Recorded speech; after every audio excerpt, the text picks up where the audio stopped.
Comment éviter une conciergerie qui prend 30% de commission au Maroc? Déjà, il faut comprendre ce que fait une agence. Elle gère les arrivées, les départs, le ménage, un peu de maintenance, et c'est tout.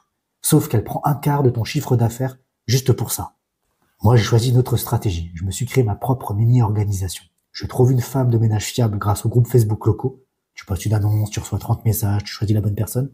Tu mets en place un planning partagé. Elle peut voir toutes les réservations Airbnb en direct.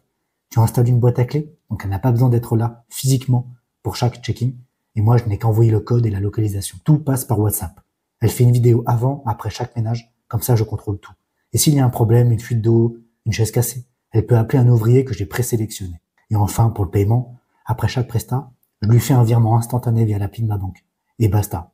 Au final, tu peux faire 95% du travail d'une agence. Si t'as pas 10 appartements en même temps, c'est tout à fait gérable. En 10 minutes par jour et pour 0% de commission. Pense à t'abonner si tu veux plus de contenu sur la vie au Maroc.